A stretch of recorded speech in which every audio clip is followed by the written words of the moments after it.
Hi students, we are finally on chapter 2, but we're now at week 3, so don't confuse me. So did you know that patient medical records are actually considered a legal document? Physician records can be used in a court of law if they're needed to provide evidence of standards of treatment or the rationale behind that treatment. So for this reason, and for many other reasons, we have a saying about documentation, and I bet you've already heard this, but it goes like this. If it was not documented, it was not done. That's the way it goes. So complete and comprehensive documentation is very important so that we can show that the physician has followed that medical standard of care. Otherwise, we could be looking at a malpractice case, and we don't want that. So it's very important that all medical staff learn to document appropriately, and that definitely includes the medical assistants. So next, in chapter 2, we talk about healthcare regulation. Now, a great place to find much information about healthcare regulation is the Center for Medicare and Medicaid Services, otherwise known as CMS, and that's in your book in chapter 2. I have included a website, not in this or in the PowerPoint, but in your discussion for this week so that you can take a look at all the regulations. And as a side note, I just wanted to mention, because it says it's the Centers for Medicare and Medicaid Services, Medicare is on a federal level and the name stays the same in all states. However, Medicaid is the federal name and all states can give it their own name. So we call it Medi-Cal for California. And also, I'm sure that you've all heard of HIPAA, right?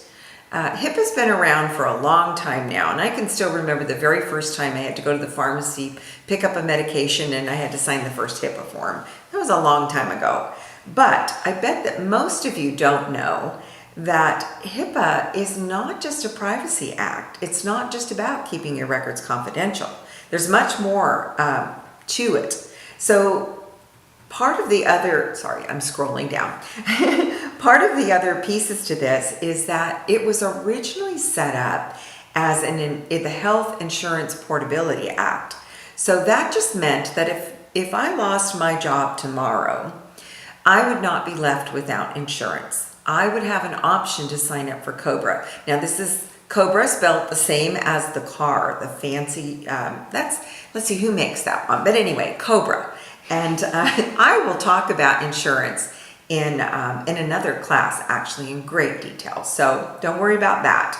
But HIPAA is going to also address improving efficiency too. So all of this is in your textbook. Another area that can be somewhat confusing in this chapter is the covered entities. What is it and why is it important? Now I want you to pay special attention to the covered entities because I think you're going to be a little bit surprised about who they are and why they're important. So did you know also that all practices are required to give out a privacy notice?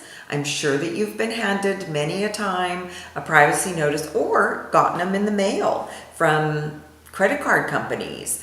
And the difference is that in a medical office, you must sign for that. So it is proof that they have given it to you. You don't have to stand there for an hour and read it. You have to sign that you have received it. And if you don't do that, guess what? The practice could be fined. So that's not a good thing either. And anyway, we just keep talking throughout this chapter about privacy, security, all the rules. They cover all that. I'm not going to talk about that here, but an area that you would be surprised to see something here in the book is called TPO.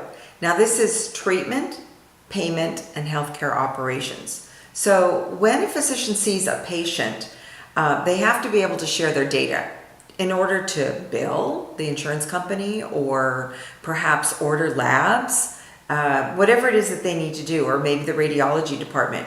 So this is called doing business. And so that falls under that TPO, treatment, payment, and healthcare operations. So then the patient is not required to sign an authorization to release their information. We get to do that. So you'll have to kind of see all those different areas. You'd be surprised how large the list is. And the last part here is that the HIPAA security rule is far different than the privacy rule. And there's covered detail in the chapter on that too, but have you ever gotten a data breach, a notification, a letter in the mail that says, hey, by the way, there was a data breach over the weekend, and we think 1 million, demographics were stolen. Okay, so if you've gotten something like that, it could be from a bank, from your credit card, it could be anywhere, but it happens in the medical field now that we have the electronic health record too, unfortunately. So, so just be careful to realize that there are security measures that are getting stricter and stricter for that reason. So it's time for you now to view the PowerPoint that goes along with this, and see you soon in lab.